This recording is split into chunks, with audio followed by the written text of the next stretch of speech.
Welcome to Divisive Issues, a weekly comedy podcast where we talk about comic books and comic book related things. I'm Ryan Lynch. I'm Sly Crappo. And I'm Phil Maverickus. Welcome, everybody, to another exciting installment. And what book are we doing today? Today, we're doing Batman the Widening Gyre, the sequel to last week's episode, Batman Cacophony by Kevin Smith. So if you haven't listened to last week's, you should probably. Or maybe you don't. It doesn't really matter. No, the book really barely ties in. Well, actually, yeah. I would argue this story has no meaning to you unless you read Cacophony or at least Green Arrow from Kevin Smith. I don't think you need to. I know what you're talking about, but I don't think you need to do it to appreciate what the story's going for. But you do need to know what the fucking meaning the twist is supposed to have. Like, it's just a fucking whatever. We'll get into it. So Okay, anyway, let's first. What's this book about, Sly? It's about Batman is reflecting on his past, and as a new ally shows up in Gotham called Baphomet. That's how to pronounce it, right? He's like Baphomet? Whatever, Baphomet, and Baphomet is like a goat man, mask guy, and He's not a goat man. He's a dude with a mask. Yeah, he wears a goat mask. he has a goat mask, but people call him Goat Man, so I'm not completely off base with that description. But so Baphomet is like doing everything for Batman. He's like being super reliable, and Batman's reflecting his life and how he was with the Robins, and all these other characters. And he's like, maybe I'm too untrustworthy. Maybe I should open up to this Baphomet. And at the same time, he's dating his old girlfriend, Silver St. Cloud, and Batman's wondering, maybe I should just retire and trust this Baphomet to take over Gotham in my place. Yeah, the like main theme of the book is the line between like personal and work. Being Batman. Yeah. He never allows that to get blurred until now. He's reflecting on what he's done and if he can let himself actually live a normal life. If Baphomet could take over. Yeah. And in the meantime, it kind of goes through Batman's history and kind of recaps a lot of important stuff. And like that's why I actually find this a lot more accessible than Cacophony, because I feel like it kind of catches you up on a lot of his rogues. Well, it's actually a story. This is actually a That's fully... true. It actually has a theme that we can describe. It actually has things that support that theme. Yeah, And this is a real work of fiction that actually can be talked about, unlike Cacophony, which I guess is really fitting for that name. Yeah. So, target audience, who should read this, Phil? Phil should read this because he actually likes the story. Yeah, I think if you don't know that much, because you're saying this is a good recap of all these events. I didn't know any of these events or any of these characters actually, but I still enjoyed it as a superhero reflecting on, is it time to give up the mask type story. So who should read it? People who are interested in Batman, who want to see the interaction of his personal desires and what he can actually do with his life. Yeah. Yeah, I would agree with that. There are a handful of Batman stories that kind of do this, that like go through like basically a laundry list of Batman characters and continuity and kind of like fill in the gaps. I would say most of the other ones are written by Jeff Loeb, like Long Halloween and Hush. And I feel like this is very much in that same vein. So if you're like a newer Batman fan, I think it does a pretty good job at kind of catching you up through some of the main themes of Batman and main characters and main important things. And like part of Batman's whole thing is this story does happen a lot. It happens in the movies too, where it's like he has this love interest. Should he give up being Batman and have a real happy life with them? And I feel like this book does that pretty well. I think it does too. What about you, Sly? I do want to point out that Ryan really liked this book a lot less than Phil, and I think I'm in between the two of you guys in my opinion on this. But I think this book has diminishing returns the more familiar you are with Batman, because like Ryan said, there are stories that do the story but do it better. And it's like, but unlike like a lot of Kevin Smith stuff, he brings up a lot that we've seen this before. Unlike other Kevin Smith stuff, this actually does it pretty well. This isn't just him rehashing things and doing it shittily. This is him rehashing and doing a pretty good addition. Yeah. And if you are, I do have some major problems with it that we'll get to later. I'm not necessarily saying this is a great book, but what it sets out to do, I get what Kevin Smith is going for. I actually think he succeeds in his intention. but we'll get to why I actually hate this book later. I get that, and I when I was saying I liked it, I meant like I think it's okay. It's That's a big clarification. Say it's okay versus actually good. Okay, so I could say I enjoyed it, but would I say like this is a great story? Even though I haven't, I'm not as familiar with Batman, I could tell by reading it like this must be a used trope. Like, should I give up my Batman life for? Well, I mean, they do it in like 3 or 4 different movies. Yeah, that's true. That's Batman Forever. Batman Forever is called Batman Forever because should I be Batman Forever or no? Yeah, and like they do it with like basically every time Batman has a love interest, they do this. Yeah, and it's funny because now because of me, I've turned this conversation negative like I always do. I honestly would not recommend this story to anyone because I hate this book. No, no, I would not recommend it on one ground, just because it's an unfinished story, and that I wouldn't want people to read it and be disappointed in that fact. And that's Kevin Smith's fault because he introduced a decent story and didn't finish it, so that's on him. That's not on anyone but him. Yeah, that has a big reason why I really hate this book. I actually will change my opinion. I don't recommend this because it's unfinished. It really like the first half. You're like, this is pretty cool, but if it doesn't have a second half, it's shitty by its nature because it's not a full story. So I've successfully turned everyone's opinions against this book. So a little bit. We gave a lot of backstory on the creative team last time. It's the same exact team as last time. But I do just want to point out that even though I think like Kevin Smith's writing does get a little bit better here, it's okay. But I actually think Walt Flanagan's art is a lot better in this book than it was in Cacophony. Well, there's only one person that's like a demonic monster, and this person is supposed to look like a demonic monster.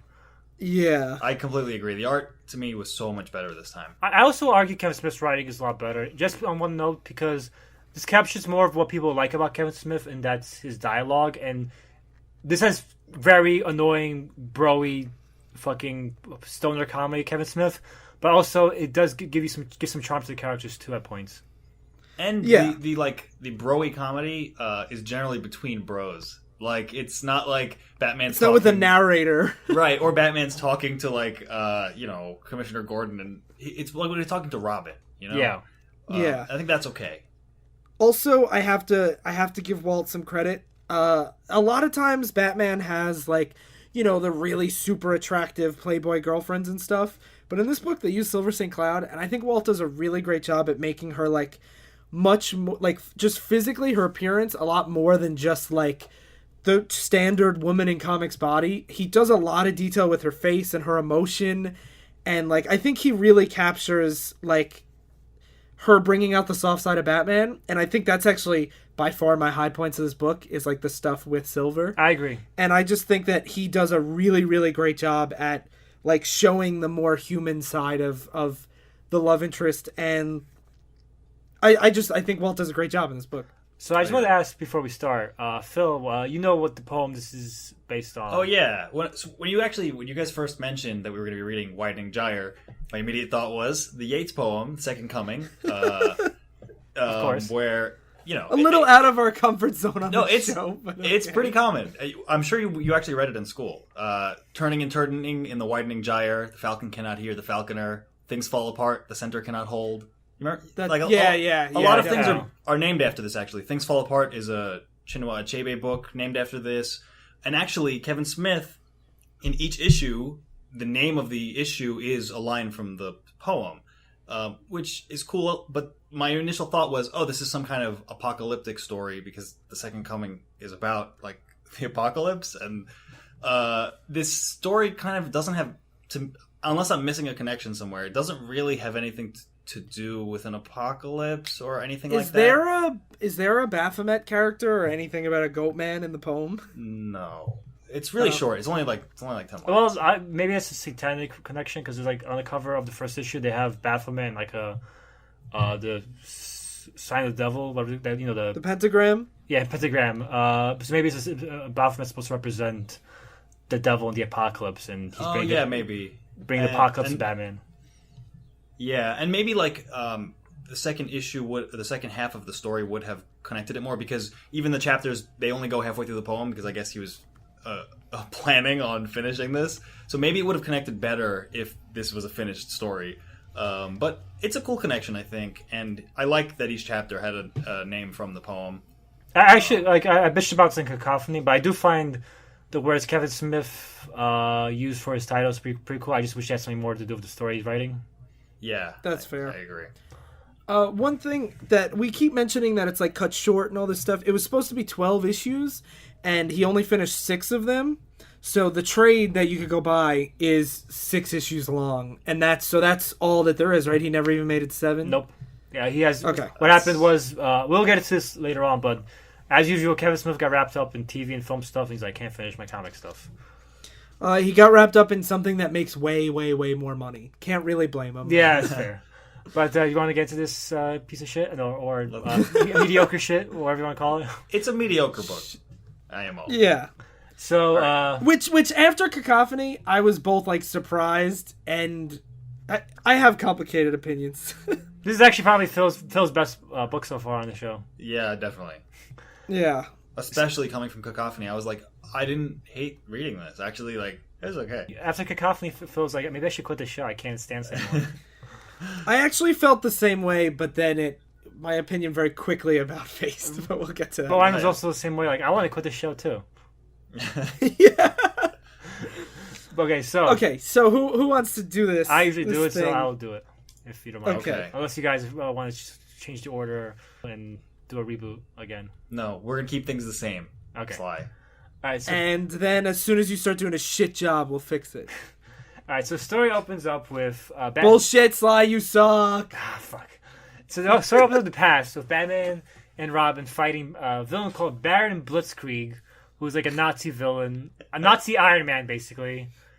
He even looks like Iron Man. Yeah, he has the really same does. mouth and Also, everything. I have to say, starting a story like that, I did not see that coming. The Nazi part or what? I did not see that coming. Nazi. Ah, That coming. Yeah, no, but I really didn't see it coming. I didn't expect the comic to open with Nazis burning Jews on like Yom Kippur or something. They're like in a temple, and they Yeah. just it's Baron Blitzkrieg and the Atomic Skull just falling through this window and just like melting Jewish people. It's weird. All right, so moving on. What happens? Batman and Robin fight these two guys, and as they're fighting, Robin's always the optimistic, happy, jokey. We could tell from the costumes and the narration that this is set way in the past. So like Robin has his like he's really like He's Silver Agey and cute. He has his tidy whities on. Yeah, he's got the short green trunks. And like, he's saying like holy whatever, telling jokes. Like it's obviously set in Holy like bar mitzvah 60s Batman and comics. stuff like that. He's also wearing a yarmulke. Yeah. Yeah. And basically, as they're fighting, Batman is like, Robin is too cheerful and happy about this shit. He should be bitter and angry like me.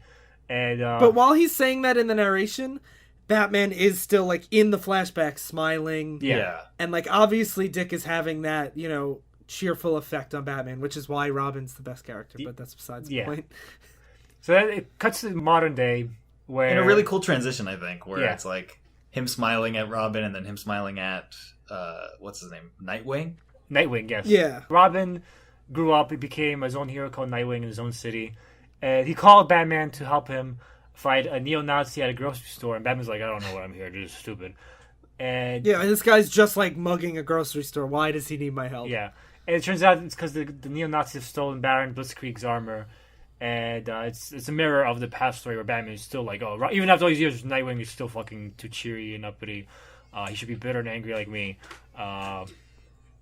And they're not even in Gotham. They're in Nightwing City. So, like, he definitely, like, called... It's not like he was, like, driving past. Like, he called Batman to come to the city for this. Bloodhaven. And I love how the new Baron Blitzkrieg is, like, actually Iron Man, where he has, like, Iron Man pose, and he's like, Aryan Army, assemble! Yeah. Yeah. That's definitely on purpose. I know. It's pretty good. Like we said for a Cacophony, I think Walt wanted to draw Iron Man, and he was like, well, here you go. It's the most Nazi DC Iron Man. has, Baron Blitzkrieg. Yeah. But, so, I did call Batman just to deal with this, just because he wanted to do it for nostalgia's sake, because they both took out Baron Blitzkrieg in the past. But it was also a secondary purpose, because Batman's like, why'd you call me here? I'm leaving. Fuck you, dick. You dick. And, Who you calling a dick? By the way, whenever people like in live action, people use the name Dick, like in Batman and Robin the movie, where George Clooney's looking to the other guy, Chris O'Donnell, and saying, "Can't work with Poison Ivy. She's trying to kill you, Dick." I always hear it as, "She's trying to kill you, Dick." That movie also is like pretty tongue in cheek, and they say it with the intonation that it's supposed to be like that. I feel like a lot of writers do that as well, where they like kind of are like, "Yeah, we know." It's so funny how there's a character named Dick in this year of our Lord 2016. I think it's funny that you're still laughing at this like 15 years later. But yeah. So it turns out the secondary reason why Dick called Batman to Bloodhaven, this guy in the morgue who is covered in vines emanating from his corpse, and Batman figures it's Poison Ivy, and he goes back to Gotham to confront her in Arkham Asylum. Wait, you're missing a really important part where he's talking to Nightwing, and he turns around, and Nightwing's gone, and he goes, "The kid pulled a me," and smiles. Yeah, this kind of stuff I talked about when like there's like charming moments that make you like really bond with the characters a bit, unlike most of the other characters. Yeah, and the panel of him smiling is basically a direct copy of him smiling like in the flashback. So it shows that even though he's all like grumpy and miserable now, like Dick still has that impact on him. Yeah, nothing makes Batman smile like Dick. Yeah. But so then Batman goes to Poison Ivy in Arkham, and he also stops to get the boat and get a sandwich from Alfred. Oh yeah, that was unnecessary. But yeah, so Batman goes to Arkham, and Poison Ivy is like has taken over the place, covered with vines, and like entrapped all the people in their cells, and she's like in the middle of like the gardens, and she's half naked. And she basically like, "Do me, Batman." Half naked, like she's completely naked and has two leaves over her crotch and her hair in front of her nipples. Yeah, that's it. Yeah, that's she half naked, and she's like, "Do me, Batman," and Batman's like, "No." And I find this funny because now DC is trying hard to make Poison Ivy like a role model for girls, and comics just make that concept funny to me. Yeah, one thing I do want to point out is we talked about how like. In Cacophony, he uses Maxie Zeus just for like no reason because he wants to make Greek jokes. I actually find that a lot of his dialogue here really shows a much deeper understanding of the villains than I expected. Like Poison Ivy is like, she says she always respected Batman because he calls her Poison Ivy and not like her human slave name. And she goes into like detail about the different types of hormones and plants she's using, and she's written as like way smarter. And then Killer Croc is the guy that's the most easily manipulated by her hormones because he's so much more like animalistic. And I actually was like, wow, Kevin Smith's actually using these characters properly. To shit on Ryan's point here, I do agree he's using these characters properly, but I also feel like the story has a huge element of characters showing up and be like, "Hey, I'm here now," which is what happens when Killer Croc shows up. He's like, "Hey, I'm here now." Bam beats him up, and he's like no longer there anymore. I think the story has a lot of like what we could consider unnecessary characters, but I think for this type of story where it's a reflection on your life as a hero, it's okay. Even though I would say for comics like Flashpoint, I really hated how they just kept bringing in characters. Here, the fact that you don't get to know them too well is fine because it's going through all my villains as like for my hero identity. Yeah, I'm on Phil's side. I'm here. against both of you because you guys are shitheads. But my argument is that I feel that especially worked better if it felt like their villains are more key to Batman's identity. Like, Joker's in this, but he's really brushed over. Two-Face only gets a cameo. Scarecrow's not in there at all. Like, the most iconic Batman villains are barely in the story at all. Well, I feel like he leaves those out because everybody already knows them. I know, but like if you're gonna throw in crazy quotes, like villains who are just usually thugs or jokes. But it's not necessarily like here's a montage of his greatest foes because just like random shit as he fought at one point. It's not random shit. It's because it goes from the past and it has like all these like team fights. It has solo fights. It has a lot of situations where you're just like, it's just a lot of. It shows his like how many villains are in his arsenal, basically, of people he's fought. Okay, well, actually, hold on. Counterpoint to myself is I felt that way about Killer Croc and Poison Ivy, that, like, this makes sense. Then all of a sudden, for no reason, Etrigan the Demon I was about to say. Yeah, that I agree with you. I don't know why he's here. Can we also just mention, before we move on, that when he's fighting Killer Croc and Poison Ivy, the in-between the panels is all vines. It's a really cool artistic effect, I thought. Yeah. And then the last panel, when Etrigan shows up, the vines are all on fire. Yeah, that's really cool. We should also point out that Poison Ivy was, as Batman was fighting Killer Croc, Poison Ivy was injecting Batman with THC to try to get him high. Because it's Kevin Smith writing the story. Yeah, she's like, well, my pheromones don't work on you, but pot will. Yeah. Yeah. But, so like Ryan mentioned, the Demon Etrigan shows up, and the Demon Etrigan is like a yellow rhyming demon. Also, hold on, one other thing about the scene. To point out, like you said, like it's Kevin Smith, so like the THC, like pot, LOL. Yeah. Poison Ivy also makes really, really middle school sex jokes. She's like, "Don't you want to explore the little lady's jungle?" And like, she's basically one step behind. Like, "Hey, look, bush, get it? Ha ha!" Yeah. Yeah. So Demon Etrigan, the most obvious example of this random character shows up, and he's a rhyming yellow demon. And he's eating people, which I don't know if he did in the past, but he does here. Etrigan's someone that every time he shows up, he has a totally different characterization. Yeah, so whatever. yeah. But Etrigan, he's eating people, and Batman's like, "Stop eating people," and Etrigan's like, "No." And they fight, and Etrigan starts beating Batman's ass until the goat guy, I mean, mentioned Baphomet, shows up and splashes holy water on him, and then leaves. And that wraps up that story. Yeah, and Batman doesn't know him. He's just like, "Oh, that guy helped me, but I'm too like damaged to go chase him. Hope he's a good guy." Yeah, he's beaten up, and it's funny how it was one thing that sucks about this story. I think where Kevin Smith.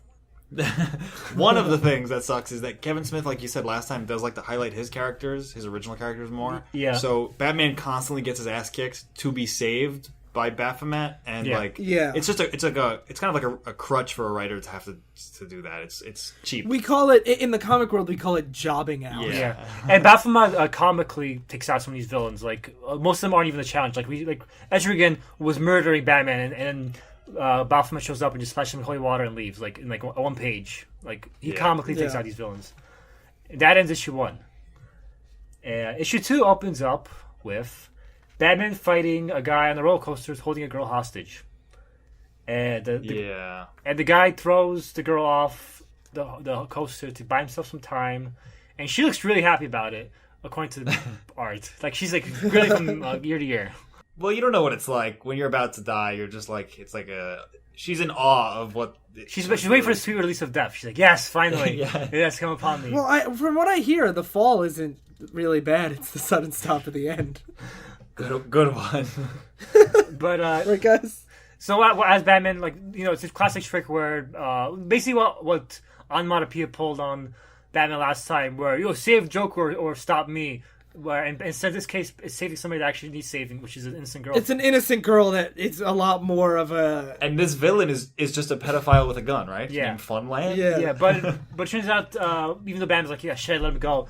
It turns out that Baphomet showed up and took the shooter out while Batman was saving the girl. That's not as much jobbing, I think. Like that. Like no, this was that fun. Makes sense. That poor nameless shooter, he got jobbed so hard. This one was an okay example of that, and this is where they first introduced the theme of, this guy is helping me out. He could be potentially an asset on my side. Especially given the parallelism that, like, he talks about, like, how Dick was such a great partner and now Dick went solo. The only real flaw to this, though, is Batman does have a Robin at this point, and he shows up later. What the fuck is Tim doing? Yeah. But that's besides the point. I didn't even think about that. But, so then Batman's flashbacking again, this time, too, when the Toyman was visiting Gotham with a giant jester robot, a giant mech robot toy thing. Yeah. And again, it's a flashback to campy Silver Age stuff, like the Nazi robots and stuff. Yeah. And Superman shows up and smashed the mech. And Robin was like, "Oh yeah, Superman's great." And Batman's like, "Fuck him, he's a piece of shit." And he doesn't say that. He says, "I don't know if I can fully trust him. Yeah, I might have to fight him one day." And Robin's like, "If you can't trust Superman, who can you trust?" And that brings us back to the present. Yeah. Yeah. So Batman's like, "Oh, do I trust anyone if I can't trust Superman? Do I crush anyone?" Commissioner Gordon, to really beat this theme over your head, is he's like, "Do you trust this guy?" And Batman's like, "I don't know yet. I'll let you know." That's the theme, huh? Get it? Yeah. Yeah. So then when he gets home, Silver St. Cloud shows up at his house the next day. And just to explain Silver St. Cloud a little bit, she was an ex-girlfriend from the 70s. She was like another socialite that Bruce Wayne dated. And basically she was able to determine that Bruce Wayne was Batman just through context clues. And then when she found out she like watched him fight the Joker, and Batman almost died, and she's like, I can't deal with this shit of you fighting and risking your life every night. I have to leave. And then the story references the story she came back where her boyfriend was a politician, and he got his arms and legs cut off by the Joker. And just to bring up a funny point about the story, in that story, she wanted to leave her boyfriend for Batman, and then after he got his arms and legs cut off by the Joker, Bruce Wayne was basically like, you have to keep sleeping with him because this is basically the classic villain origin, and I don't want him to become a villain now because you dumped him and he got his arms and legs cut off. I think they do a good job recapping this stuff too, because I had no idea who this character was. I'd never heard about her, but you get the idea very quickly that they were a thing. They regret not being a thing anymore, and then they show you the guy getting his arms and legs chopped off by the Joker in like a one panel. He's dismembered. The Joker's laughing with a knife. Yeah. So it does a pretty good job of recapping it. She has like a cute nickname for him. She calls him Dee, which is super gross when we explain it later. Yeah. I really didn't like that. This is that another reveal. Kevin Smith-esque part of the story. Yeah, I thought it was cute until I found out what it meant, which is gross. But besides the point, this is actually the first thing that I want to bring up. They recap that legs cutting thing a little bit, but she mentions that she never actually slept with him for whatever reason. I don't know why. And so she hasn't... She's waiting for Batman, basically. Yeah. So she hasn't been with anyone since Bruce. And I thought that was kind of weird. And then viewing her whole thing in context, even though she's really like fun and I like her chapters a lot, Kevin Smith really makes her this like pure trophy love interest. 100%. And it really, really bothers me because she's like, no, I'm pure. No other man has had me, even though like I've had other boyfriends and it's been years. So like it's like I'm not allowed to be my own sexual person. And then later on, she literally, we'll get to like the later on stuff about the island and everything. Yeah. But even though I really like the way she's written, plot wise, it is like really unbearable to me the way she's written. We'll probably sum it up at the end because this gets into the trope we've all hated for a while, and it's like a very solid example of that trope. Yeah. She really exists to be like, I'm the perfect girlfriend. Yeah, and it's so weird because like I really struggled with if I liked her in this book or not, because like I said, she was so like she humanized Bruce so well, and like all her scenes were my favorite, but when I look at it in context, I'm like, this is disgusting. I think like I said, I think the characterization Kevin Smith does with the dialogue is very effective here, but the role she plays is questionable. Yeah, I guess that's fair. So like he's a good scripter and not a good plotter as far as she's concerned. So Silver is like, I want you to do me again. I'm the perfect girlfriend. I won't do anyone else. And so then she basically becomes like the perfect girlfriend. She's like, we'll go on this island together and make love and be on this perfect paradise island. But at night you can go be Batman. I have no problem with it. Even though one of my most defining things about my character is that I had a problem with you being Batman. Now I'm perfectly cool with it. Yeah. And so I'll be your day job and Batman will be your night job. You could just say that she, like, that's how she felt about it, but over time she realized better to be with Bruce for half the day than not at all. That's kind of what she says. Which is a big reason why I find it so ridiculous that she wasn't with anybody else. Like, I could understand her going out and being like, I've been with other people, and I realized, like, nobody made me feel the way you do, but she's like, no, I've been saving myself. I'm so pure for you. Yeah. It's pretty weird. So, so Silver, they're dating in the daytime, and Batman goes back to be Batman at nighttime. And he goes after Cornelius Stirk, which is a very, very obscure Batman villain. He was like a 90s Batman villain that I forgot existed. But he's a really weird character. He's basically a really, really ugly dude who has telepathy to make himself look like pretty dudes, and he uses that to attract people. Pretty dudes. You can see why these guys not use that often. Yeah. But like, to be fair to the artist, this is one time where the guy's supposed to look ugly because he's Cornelius Stirk.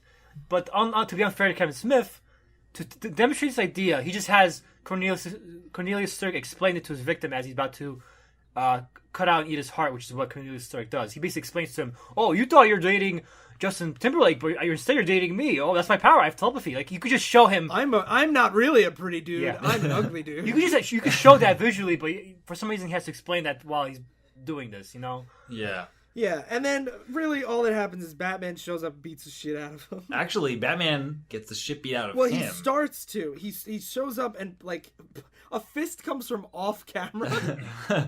Batman jobs here because he's like, I know his MO. He's a what is he called? The hard-eating telepath. He's an idiot, and he tries to be Silver St. Cloud, I guess, or some other girl. No, he tries. What happens is he tries to be Baphomet, and Batman's like, I should trust Baphomet because he helped me last time. Well, first he tries to be Silver St. Cloud, and Batman's like, I'm not falling for this because you still have a naked, ugly dude body.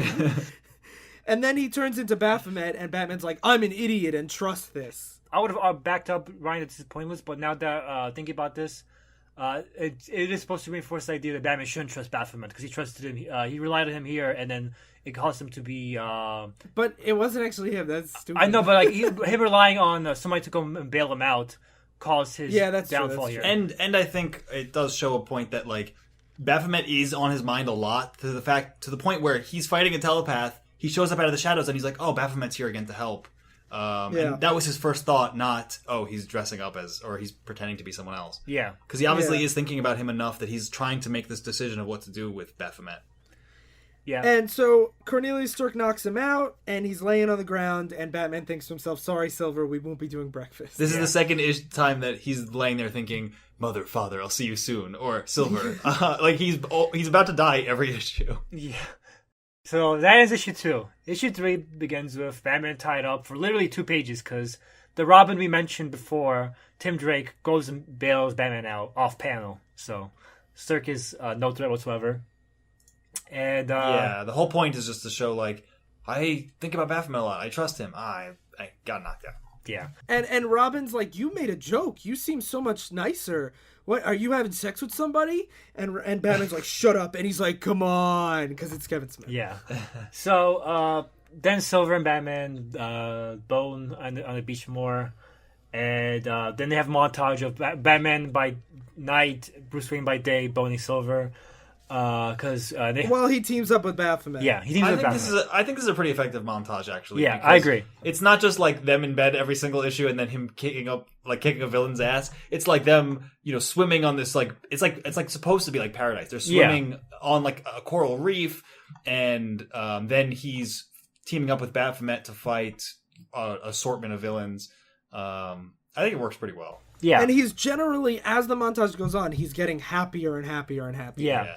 And so he's relying more on Baphomet. They beat this orange spider guy who I don't recognize. It's DC Spider-Man. Yeah. After that... this scene is so fucking weird. Yeah, Batman asks Baphomet, like, why are you Baphomet? Like, why are you a goat man? And he explains, like, oh, I'm trying to be like the devil kind of imagery. I'm trying to scare people. And Batman's like, are you high? Are you a stoner? Because it's Kevin Smith. Yeah. And then he does a Batman check on him and leaves without saying anything. And next day, while they're swimming on Paradise with Silver, Aquaman shows up because he's like, "Oh, I heard a woman screaming, like, and it sounded like she was in danger. What happened?" And he's like, "No, I was just fucking my girlfriend so hard that she was screaming so loud that I called you guys." That Atlantis heard the sex that we're having. No, the dolphins heard it and were like, I'm pretty sure that there's a supervillain here murdering a woman. And this is when they keep saying, they keep enforcing that his nickname is Dee Dee. And then there's another flashback of like Batman teaming up with the Teen Titans and Aquaman. Like every time they meet, like he meets like a good character, like a hero character, they flash back to like look at his history with him. And like I think that's a fun framing. I thought it was cool. And this flashback shows them and the Justice League and Teen Titans fighting Aquaman's villains. And in the middle of the fight, Dick is like doing something, and he successfully pulls off this maneuver. And Batman's like, "Good job, Dick, you fucking dick." And Dick's like, "Oh, stop calling me a dick." And he's like, "That's your name." No, he doesn't say that. It's like the classic Robin fight where it's like, I'm not your sidekick, I'm your partner kind of thing. Yeah, and he's like, "You don't trust people enough. Fuck you, Batman." And then Silver gives the Mighty Cyrus face and says, "Oh, I'm fine with you being Batman. Go back to Gotham to be Batman." And I actually like this page a lot because she's like goofing around with him, and he's like, I think he gives her like a noogie or something. Like it's very playful. Yeah. And then Aquaman is like, "So Batman's got a girlfriend, and I'm gonna go back to the Justice League and tell them that I won the betting pool." And like this is where the story, like to me, I was like, this is really fun. Like this is I understand why Batman is. It's cool to have Aquaman do that too, because it's like. At first I was like, this is a pointless addition to have him be like, "Hey, you guys having sex?" "Oh, sorry." but it shows like how out of character it is for Batman to let loose and to allow Make a girl himself. orgasm that much. Yeah, exactly. Yeah, like it's really everyone in the universe. Tim says it, Robin and Dick, and everyone's like, "Wow, you're like nice. You're like making jokes, and like this is whatever you're doing is working." Whoever you're doing, it's working. Yeah. But like I always like that, even though the story's been done a million times of like, should I give up the cowl for a woman? Like when they really humanize it like this, I always get suckered into it. I liked it. So yeah, that ends issue 3. Issue 4 begins with Crazy Quilt. Oh, this is something. Crazy Quilt is a villain who has a quilt costume, and he has a helmet that creates a light show to hypnotize people. What do you think of this villain, Phil? I mean, he's only in it for a couple pages. Yeah, it doesn't seem like it fits in with the style. I mean, the book goes into detail about how this is a villain that belongs in the 60s. Yeah. And it's like obvious by, I mean, just his name, his outfit. The art I think was pretty cool of his like light show, but it doesn't seem that it fits in the modern day. Yeah. They explained that basically your villains in the 60s and the Silver Age of DC Silver Age were basically there to be more like goofballs and nuisances. And they did it more as a performance piece. Yeah. They didn't and they would get like misdemeanor charges, and it wasn't like they weren't murdering yeah, people. and then but then things changed when the Joker started murdering people, and now everyone had to up their ante and become murderous villains, which is a meta commentary of how it actually developed, where now every villain has to have a big, edgy, dark side to them. Yeah, which I would respect this commentary more if Kevin Smith wasn't incredibly guilty of this exact trope. He might not be criticizing it as much as he's just commenting on it, I guess. I complained before that that the title had nothing to do with it, but now thinking about the idea of like, this innocent type of villainry turning into this mass murder, the poem actually doesn't fit more with that, because it does have lines like, the ceremony of innocence is drowned, the best lack all conviction, while the worst are full of passionate intensity.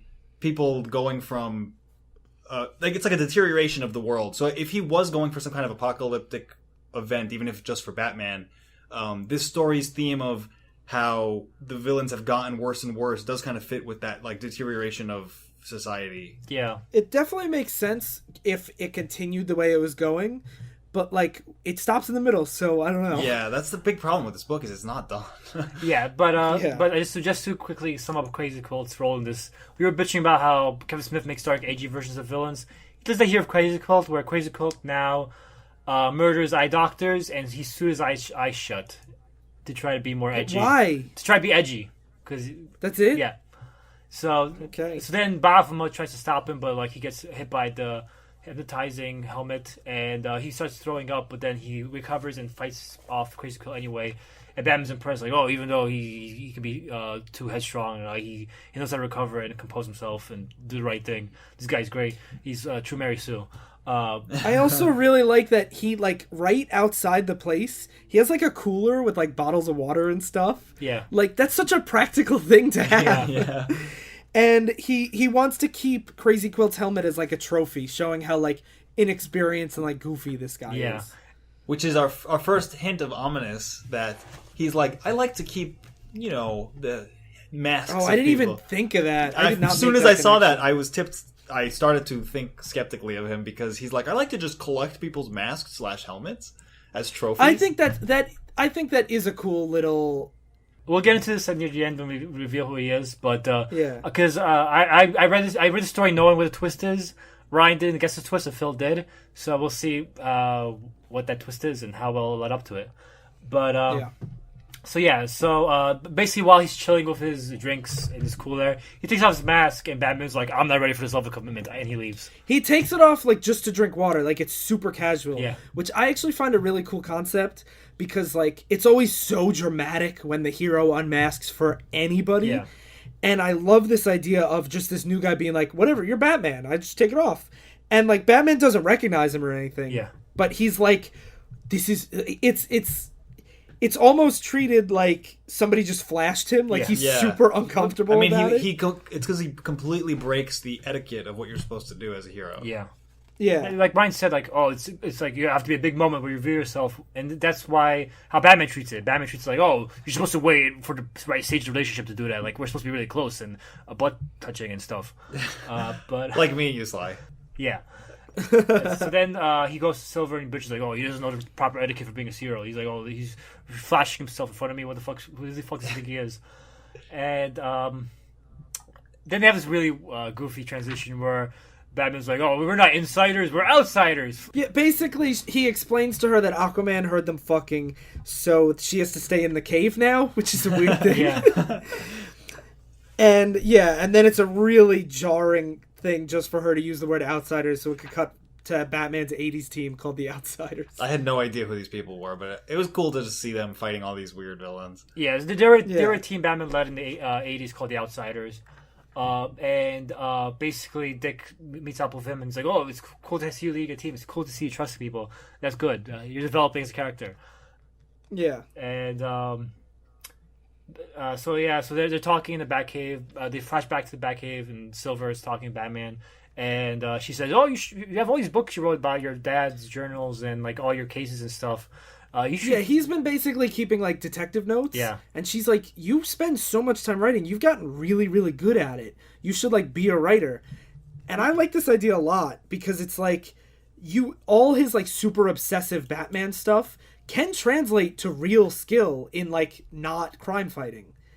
And it just lends itself to the idea that like you can do other things that are good for the world I like that than a lot just too. beat up criminals. Yeah, and it shows that he could have led a normal life because he must have some kind of innate like writing ability or detective ability that he's not.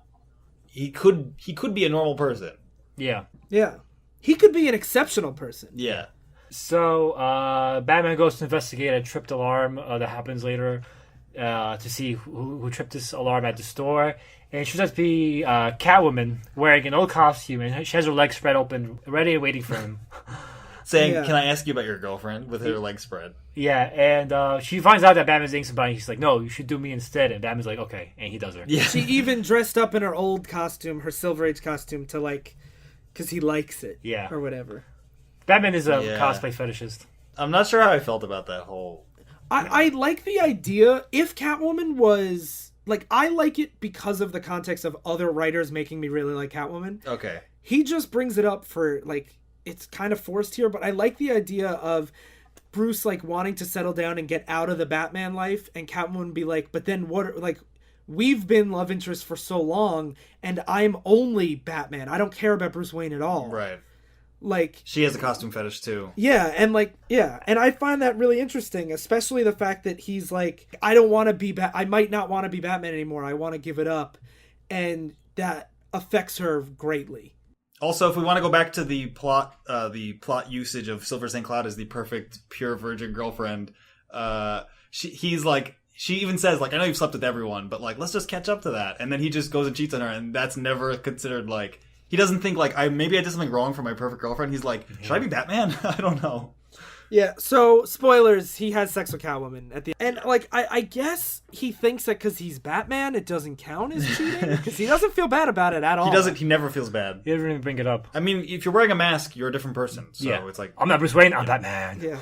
You take your glasses off, you're not cheating. And that's the thing is, I like the idea of the costume and like the nostalgia of it, and like she's Batman's girlfriend and Silver's Bruce Wayne's, like that dichotomy, but they don't flesh it out nearly enough for me to feel like I'm not just looking further into it like we were with all the Ayn Rand stuff last time.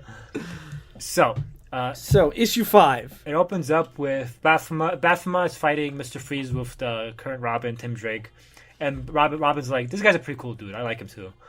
And Batman's like, maybe I should just Baphomet just take over Batman because like Robin likes him, so everyone likes him. Maybe he should just be Batman. And Catwoman shows up again. She's like, do me again. And now she's wearing the Julie Newmar outfit from the 60s instead of her old Silver Age outfit. She's basically cycling through all her classic outfits and saying, do me in this outfit too. Oh, even before that, Bruce Wayne was actually like almost spending the night with Silver. And had a whole conversation about how this is the most okay he's ever been with not being Batman at night. So he's Batman like every single night of his life? Yeah. Like, apparently. Well, think about all the shit he does. Like, you have to be Batman every night. Like, how do you have time for Yeah, anything? he's in like 10 books. Yeah. Yeah, that's true. So now she's in the Julie Newmar outfit, and she's like, "Do me again." And Batman's like, "No, this time maybe I shouldn't cheat on my girlfriend. Maybe that's a bad thing to do." And Catwoman goes, "Did I mention I'm not wearing any panties?" Yeah, because it's Kevin Smith. And I think he only stops because the bat signal comes up. yeah, Yeah, probably. He's like, I gotta go. and it turns out the bat signal was turned on because two guys in Arkham knocked over Joker's milk while fighting, and he calmly said it was okay, only to later murder them in their cells and slit their heads open and switch their shoes or something like that. So what happens after the Joker escapes? Batman takes him out in literally a page. Yeah, and Bruce Wayne or Batman goes like, maybe I can retire. Baphomet took down the Joker single-handedly. I guess he's ready. Yeah. And like, And then he follows and Baphomet home. yeah. And at home, This was kind of weird because he follows him home and is watching him from the trees, and then immediately Baphomet turns around and he's like, I see you there, Batman. Well, it's one tree in the yard. It's not like he's in a forest. Yeah. Like, it's obvious there's a dude there. Then, like, don't go in that tree, Batman. Aren't you supposed to be a master of the night? Well, I took it as he's been watching him long enough that, like, he's now ready to talk to him. I interpret it as Baphomet's such a Mary Sue that he's able to pick up Batman's master disguise in the tree. That's what I thought, I guess. too. Yeah. That he's Master like... this guy, he's pretty obvious. He's a guy with binoculars in a tree. He's Yeah, like a fucking voyeur. but at night, you can't see Batman in a tree. Yeah. Maybe you can't. I can. But Baphomet can. And he turns around and he's like, what do you want to know about me? I've got 2 kids. I've moved here from Delaware. My brother got killed by a masked criminal, and I wanted to, get revenge for it. And he cries on Batman's shoulder saying, why did they have to kill my baby brother? Yeah. And it kind of establishes them as kindred spirits who lost family to crime and want to clean up Gotham as a response. Yeah. We're getting into the most infamous issue. This is the one where people refer to when they talk about this series being bad. Issue 6. Okay. Okay. Yeah, so issue 6 is Something. something. So issue 6 opens with Batman taking Silver to Superman's Fortress of Solitude, and then to the Justice League satellite, and to show off all the shit he has, saying, look at all the cool shit we got. Also, I love that he basically is going through like all of the Batman action figures from the 90s, because when he gets to Fortress of Solitude, he's in the white snow breather machine, suit, and then like he uses like the plane, and it's really funny. So wait, they always have teleporting technology? And the Justice League does, yes. And they have like a space station? Yeah, it's a satellite. Just yeah, a satellite. they've had a satellite since the 70s. Oh, wow. I had no idea. The technology has advanced so far in my time, says Phil. But, so Batman on the satellite proposes to Silver, and she's like, of course. I love how, too, originally I'm like, why is he bringing her up here? Is he just trying to show off? But it's like a pretty cool place to propose from space. Yeah. Well, I think he's saying, like, you have taken me out of the Batman life for so long.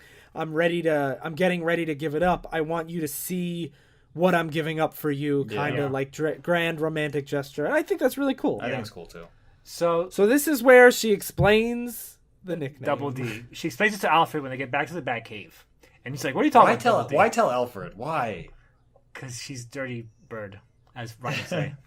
Maybe Ryan should explain this because I want him to. I don't want to. Okay, I'll explain it. So he's like, oh, what's Double D? And she says, there's a reference to the first time they hooked up. And Alfred's like, I don't get it. And she says, when we first hooked up, we hit the double digits. Meaning she orgasmed over, 11 times? Well, just 10 or more. Yeah. No, but I think she specifies. She has to specify later. Yeah, he made me come 11 times, yeah. Well, Alfred says, I raised him to respect women. Truly, I did. And she said, then you did a great job. Because, wow, he showed me lots of respect that night. 11 times.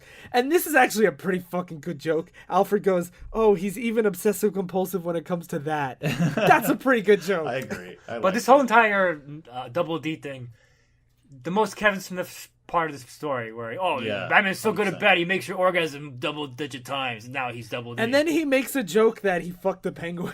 Wait, what? Yeah. What? Yeah. Alfred is like, this is all my fault, which is Alfred's like really affected by this. Yeah. Probably because he loves Bruce and wants him to be double digits or whatever. But he says that when they were 15, Bruce Wayne snuck a pre-med isn't pre-med college? Yeah. Yeah, Like yeah, undergrad? yeah. He got that's why Alfred is like he's always been so good with the ladies that as a 15-year-old he was getting college girls. And she's like, let me guess, that slutty pre-med chick who tried to seduce my future boyfriend grew up to be Poison Ivy. And Batman goes, worse, the Penguin, which is also a pretty good joke. I thought it was too, but it's also kind of weird. And like, it's weird that she would even tell Alfred this. It's weird that Alfred would be like, oh, Bruce actually did bang college girls when he was a teenager. Like, it was funny, And like, but it's funny, but it's just bizarre. yeah, it really is. It's especially bizarre because they have been hinting at this Dee Dee punchline for like 6 issues. I'm like, Yeah. this is a better plotted thread than everything else in this book. Yeah. Is the reveal that Batman's good at sex. Yeah. Oh man. So then he says, "Hey Alfred, can you drive her?" Oh, I forgot about this part, how fucking stupid this is. So the limo is driving to its location. While Batman's going to his location, he's thinking, "Oh, she's so perfect. It's like Kevin Smith wrote a Mary Sue." But wait, what if she's a robot? And he drives back and interrupts. No, the realization is even better. It's like she was made for me, or made for me, and that's what he thinks. Oh my god, she's a robot. So Batman swings the Batmobile around and crashes into Alfred's limo instead of just like calling him and tell him pull over. Yeah. And then he rips open the door and pulls Silver out by her hair. Where is she? Rips the hair out of her head and puts it in a like DNA scanner that he has, and it says she's a human. He has in a Batmobile, like part of his regular machine. I mean, I guess Batman would. She's like crying and she's like, what the hell are you doing? Why are you doing that? And he's like, I thought you were a robot. And she's like, a robot? And then Batman's crying and he's like, I'll never be normal, will I? Which I actually find could have been a lot better. Like, I like this idea that Batman's like, wait, I'm a fucking asshole. Because Batman does shit like this all the time. And like, I like that he realizes that like, shit, regular Batman stuff is fucking a terrible thing you could do to somebody. But then she instantly forgives him and is like, I love you forever. That's fine that even though we've been spending months together, you thought I was a robot. But I mean, if she's come to accept him, I mean, she did say, like, you can stay Batman forever, and I understand your lifestyle. Like, part of his lifestyle is thinking, the robots might be out to get me. But you think like a story where she was a fully fleshed out character, there will be moments where her commitment to him will be put to the test at least a little bit. Like here, even after it should have been done so much more natural. Even this moment where he's pulling her hair, she's like, she says, "Don't worry, Batman. I'll be your perfect girlfriend. I'll stay with you forever. I'll never leave you. I'll never hurt you. I'll never do anything. I will be your perfect girlfriend forever." And Batman's like, "Okay, thank you." Okay, just so you know, we're gonna live happily ever after. Okay, just so you know. As long as nothing happens to me at the end of this issue, as long as nothing happens to me. And he says, he goes on thinking about this, like, that was the moment I knew that I will actually be happy and completed as a character. But there's 6 more issues supposed to happen, so I cannot. Yeah, so he goes to help Baphomet out, beat some muggers up, and he decides that since Baphomet is like showing his face to him, and he's so open, he's going to tell him what happened in Batman Year 1, one of the greatest Batman stories of all time. Ryan, you explain what happens to Batman. Okay. So in Batman Year 1, one of the most iconic Batman stories of all time, probably the most iconic Batman story of all time, it's what Batman Begins is based on. It's all about the corruption in Gotham before Batman and Commissioner Gordon get there. And basically there's a dinner party where it's the commissioner, the super corrupt commissioner, and the mayor, and all like the top cops, and they're all like really... Top cocks. And they're all hot cops. They're all really, like, basically... We own this city. We can do whatever we want. We are super corrupt pieces of shit. And this is like the first big public Batman display. He smoke bombs, smashes the window, cuts the power. And it's really dramatic and really well done. And he basically says like, fuck you guys. Your feast on this city is over. Now it's time to like return Gotham to its, what it should be. The symbolism was to show, like, he was able to break into their place right in front of them, where they were the safest. Yeah, like he was able to, like, they thought they were untouchable. And now he's like, I can touch you. I can reveal you for what you are. I can touch you. Yeah, and it's honestly probably my favorite Batman scene of his entire 75-year history. Now imagining Batman just standing in front of these guys saying, "I'm not touching you. Does this bother you?" I will turn this city around. But what does Kevin Smith do instead of that classic scene? Batman's explaining the story to Baphomet to say, like, I was young and inexperienced at one time. When I did that, I pissed my pants because it was hot and scary. I peed my pants. I think I have to say, as criticized as this scene is, I think in real life that wouldn't be a crazy thing to happen. It's just like I for agree. fiction, like we don't have heroes pee their pants. It's just not a thing that's done. So I think to have Batman be like, yeah, I pissed myself, it does kind of like, you know. Here's the thing: in year one, there is a story earlier where he goes out on patrol for the first time and gets stabbed and doesn't succeed, and like there are so many other scenes that you could do. Yeah. Why this one? And I like what you're saying. I like this idea of like he isn't as Batman. He's a as we person. pretend he He's is. not like this supernatural entity. But why take this? I just don't get it. This is a question I'm worth bringing up with Phil, unlike most questions. Because Phil sucks. But because we have a set opinion on this. But like, how do you feel like when the writer takes another person's story like that and twists like the entire subtext or meaning behind it, from a moment where Batman is as beginning showing his dominance to now Batman was peeing himself. Like, how do you feel really about shitty, that? I think, of a writer to do. If you want, I think it is okay to show him peeing himself, like I was saying, as a human. But I agree. It's a great scene. You create a new scene. I fapped it every night. Sly, year one, always peeing himself.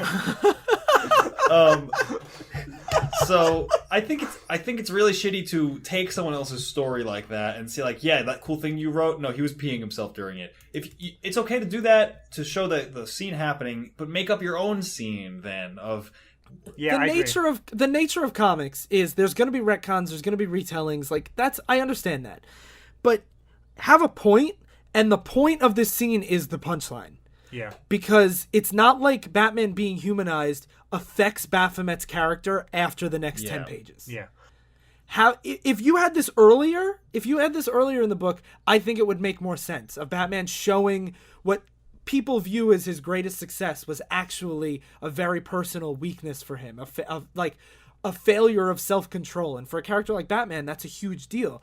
However, having it be earlier would have made more sense. Having it be this late, given what's about to happen. But this shows them joking together, though. Batman and Baphomet joke around on the roof, and they look up at the bat signal together, and you're like, oh, these are like buddies.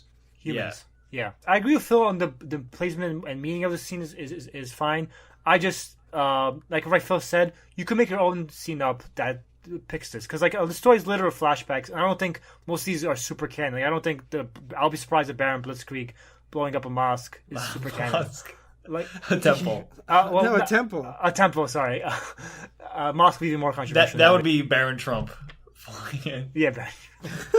But I doubt those scenes are super canon. So this could have been just another fabricated scene where Batman was young and inexperienced and peeing himself. Yeah. You know? So finally, moving on to the next scene, the bat signal's on, and Baphomet and Batman go to investigate, and it turns out Deadshot is from last story. Well, Batman also tells Commissioner Gordon that he is vouching for Right, Baphomet. he gives him his okay. Like, you know what? The police can trust this goat man. He's good people. Yeah.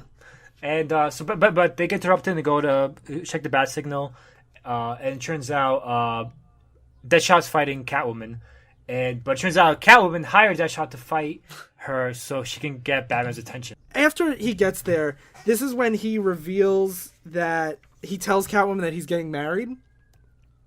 And she pulls off her goggles and she's crying and she's basically saying like, but you fucked me like 2 weeks ago. You're an asshole. Yeah. And which is valid. This scene would be a lot more powerful, I think, because she's like crying and saying like, you're a real piece of shit.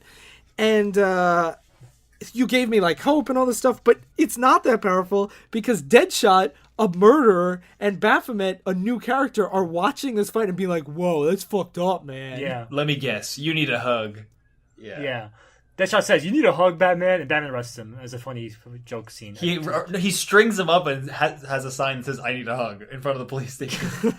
Which is pretty funny, but poorly placed. Yeah. You know? Yeah. But, so they string, Calvin punches Batman and leaves, and she's like, you're a fucking cheating piece of shit. Yeah. And So then they go to fight Old School Calendar Man.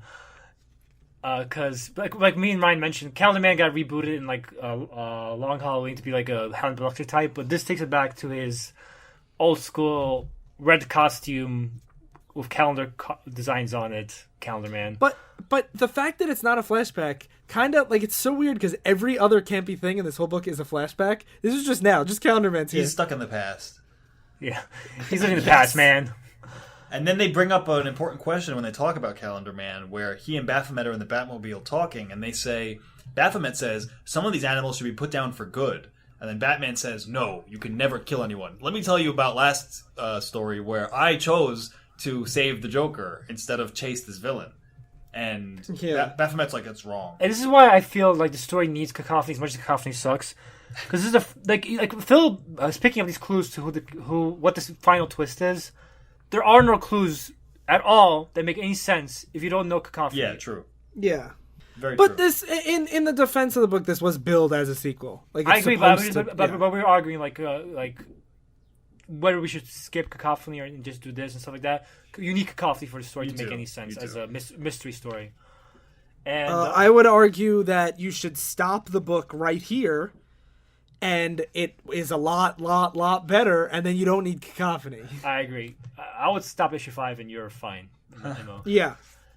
That's why I was saying this isn't a bad book, because you guys are bringing up the point that this issue sucks, and specifically the end sucks. But if everything is great or okay in a story, and then the very end sucks, does that make the whole story suck? I don't think so. Yeah, I'll get to that at the end. We'll discuss that at the end when we debate final. So what do we have? 5 pages left. Yeah, so what happens? So then we get the scene where Joker's reading another Iron Man book. Wait, you missed that. I was reading Atlas Shrugged. Calendar Man pukes in the trunk. Yeah, another good joke where he's like, "I'm happy to say I puked in your trunk." They were carrying Calendar Man in the back seat after they captured him, and they're discussing like whether it's okay to kill people. And they take him to Arkham, and in Arkham, Joker's reading Atlas Shrugged, and you notice Baphomet, and he looks at him and smiles, which is another. Yeah, they make eye contact. Yeah, and look at longingly into each other's eyes. So they talk about like why they can't kill as they're doing this, and Batman says, "Oh, if I kill Joker, there'll just be more Jokers." And I don't think that's exactly how it works. I don't think it is either. No, I don't think that's how it works. It's okay if you're talking about, like, when you're talking about destabilizing a country by killing the leader. Like, there's going to be a power vacuum and someone else will be a dictator. Like, that's because humans have the nature to take over and they have a gun. But, like, not many people have the nature to be Joker. Like, he's pretty specifically fucked up in a certain way that I don't think anyone else would do.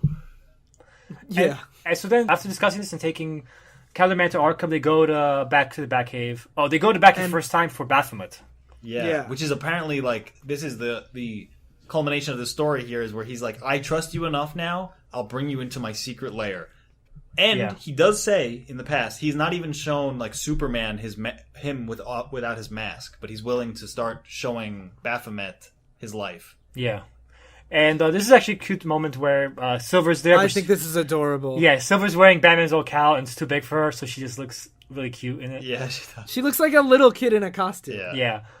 And she basically she unmasks along with Batman at the same time and reveals herself like, "Oh, I'm Silver St. Cloud. I'm the socialite heiress, a millionaire." And so Batman says, "I'm Bruce Wayne." They take off their masks. He takes off his mask, and they're like, "We're all happy. We're friends. We know each other personally. Let's have food. I'm gonna go cook breakfast." Or actually, he doesn't cook. Alfred cooks. Yeah. And then what happens? And Batman takes his belt off and puts it on the table with a click-clack, and we see a word bubble from off panel that says click-clack. And then it cuts to Baphomet took his mask off, even though his mask was just off and he had a face. Now he has the onomatopoeia mask, and he is slicing Silver's throat open.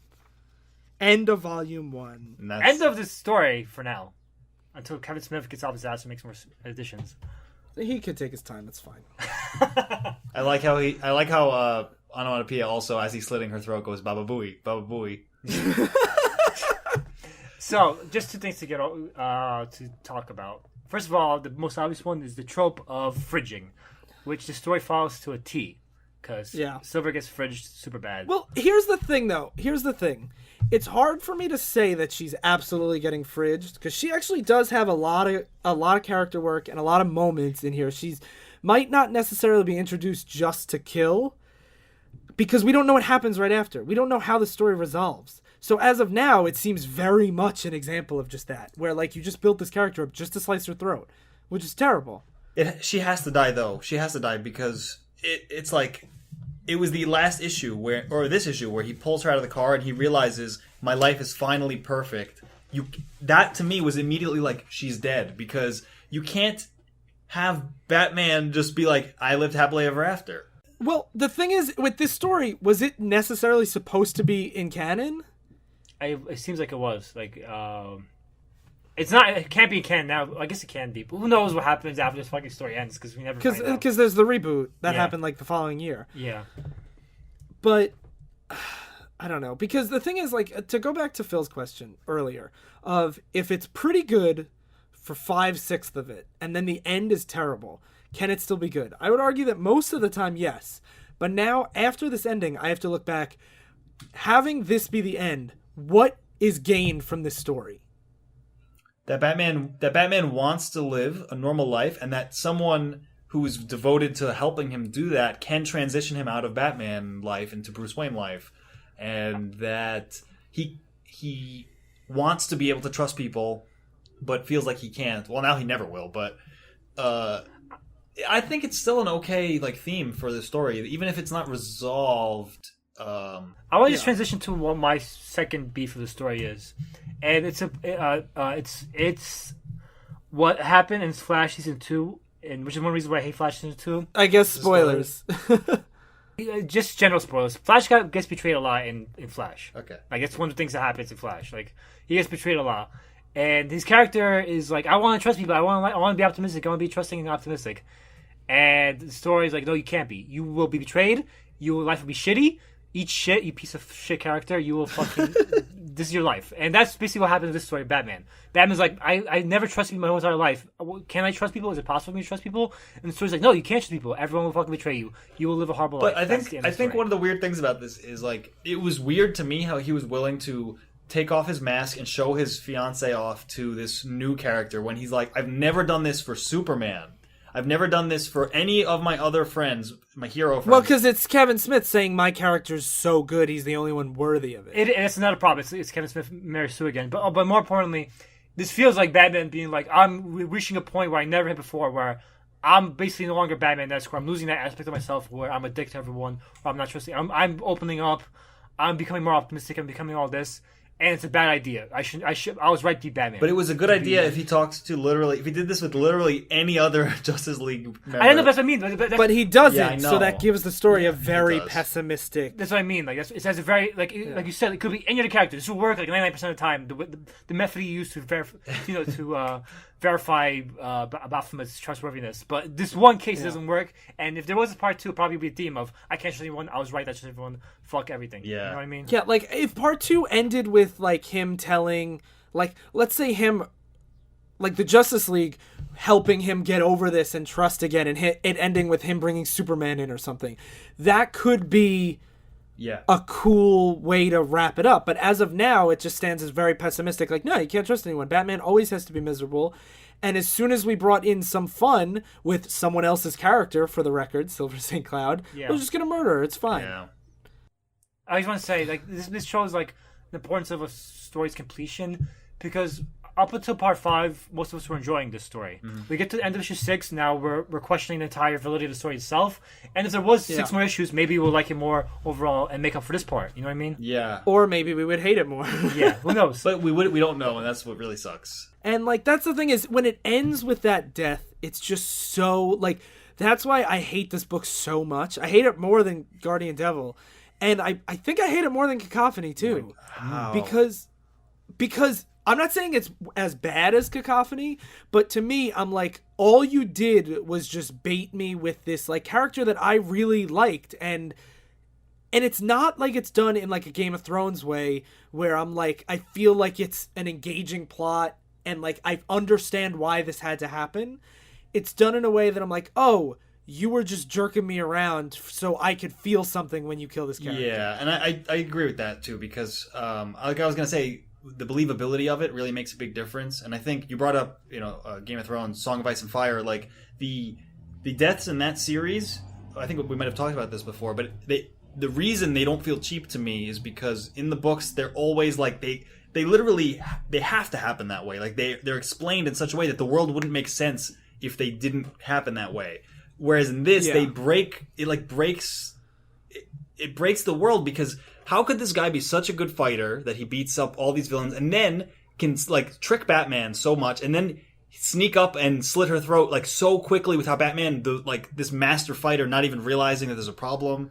It's like it's so much to pull over Batman, like the wool over Batman's eyes, that it doesn't feel as believable as it could or in other stories. Especially if they hadn't included the like I've never shown anyone who I am except Robin's. Like if he was open with the Justice League and stuff like that. Well, actually, okay, this is what I don't get. He says he never showed Superman without his mask, but Aquaman sees him on the island as Bruce Wayne. Does he trust Aquaman more than Superman? I didn't even think about that.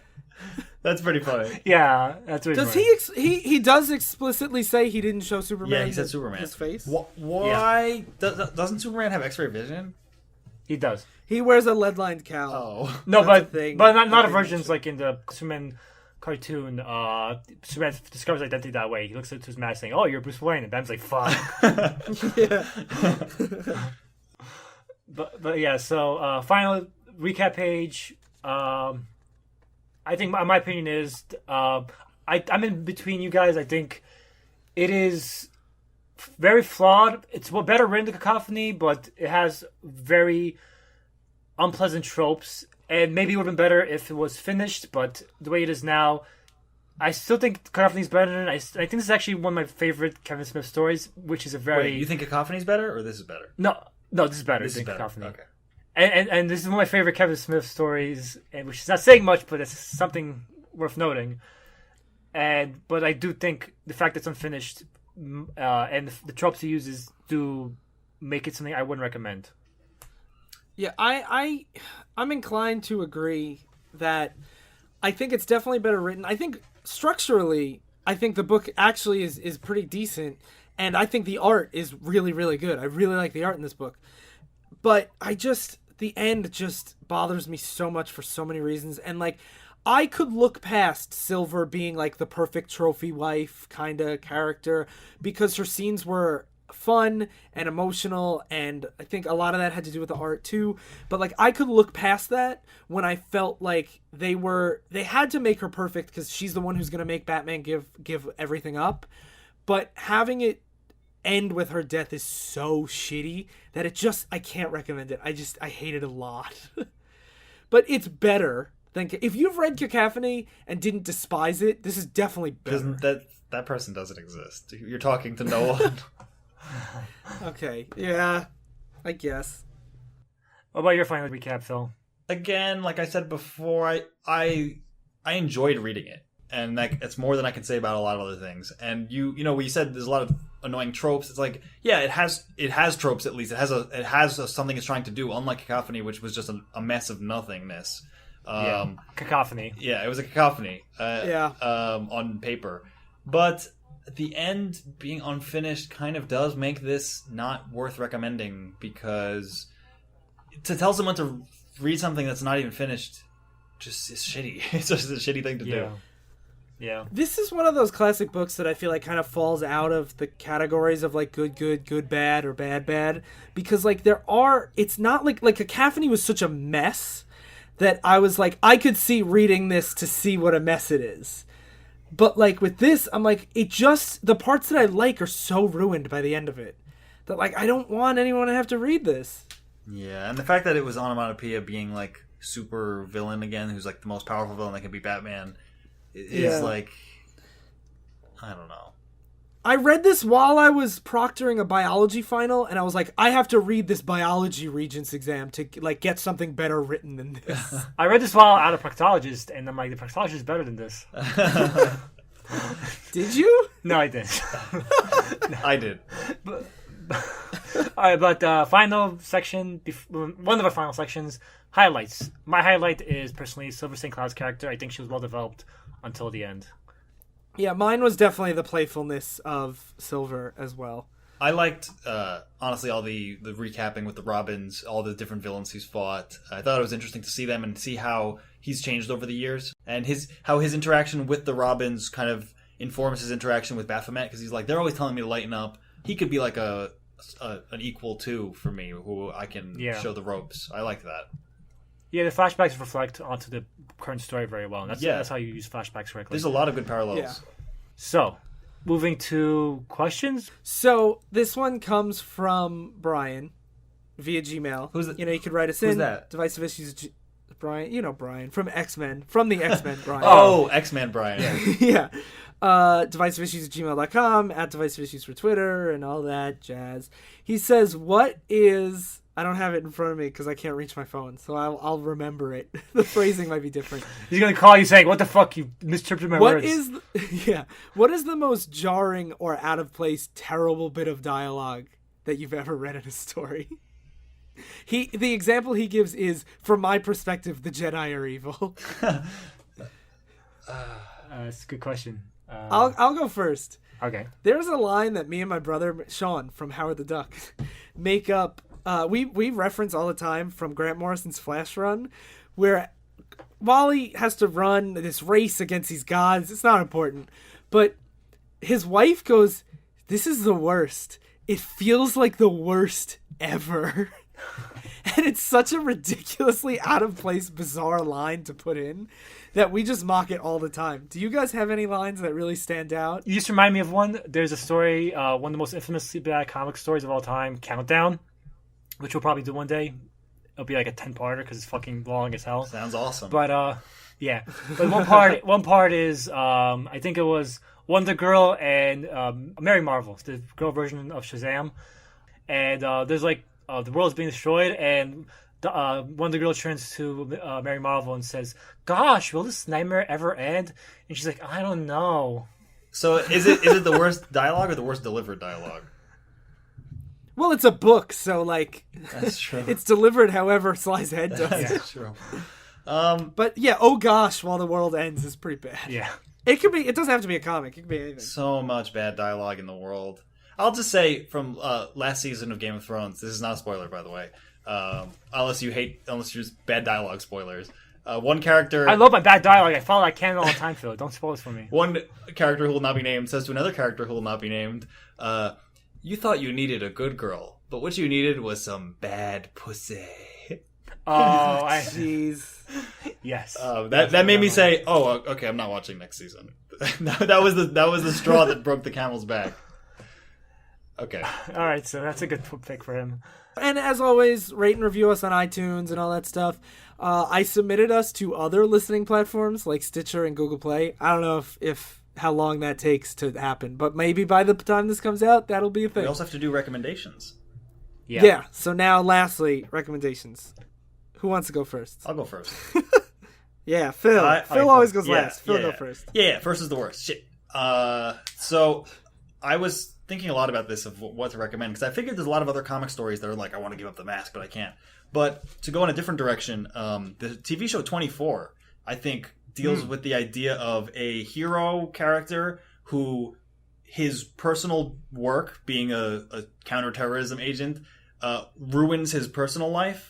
Because everyone who comes close to him gets hurt as a result. So his family's always getting killed and hurt. And he's trying to give up that life, but he can't because he keeps needing to come back into it to, save people. And I think it does that idea of job, like your duty versus your personal desires really well. Where the whole series is partially about him trying to live a normal life, but he can't. 24, by the way, is probably one of my favorite. It's not my favorite. It's one of my top 5 favorite drama series on TV. It's really good. Yeah.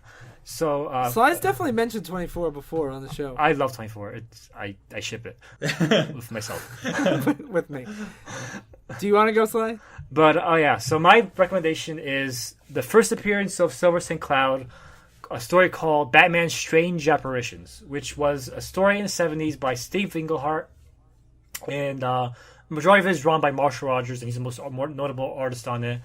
And the story, it's more of a collection of stories, but basically the main overarching theme, the strange apparitions part of it, revolves around an old school Golden Age villain of Batman called Dr. Hugo Strange, who is now in the Gotham TV show.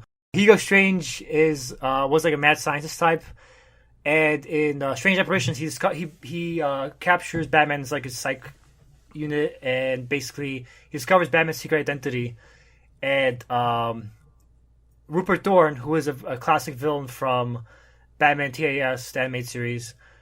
This is Rupert Thorne's first appearance too, and Rupert Thorne has a vendetta against Batman. And basically, he captures Doctor Strange and tries to get him to confess Batman's true identity. And Hugo Strange would rather die than let it happen. And that's where Strange Apparitions come into it, because after Rupert Thorne seems to torture Hugo Strange in early issues to death, he starts seeing Hugo Strange appear in front of him, and he's like, "Oh, is this real? Is this Hugo after me from the grave?" And on top of being an interesting story and first appearance of a lot of interesting stuff, like it also has the first appearance of modern day Deadshot. The Deadshot you see in Cacophony, and the story is pretty much a Deadshot that Steve Englehart recreates. He was a Golden Age villain that Steve Englehart recreates to be a guy in the version that you'll see in Suicide Squad, the movie, and stuff like that.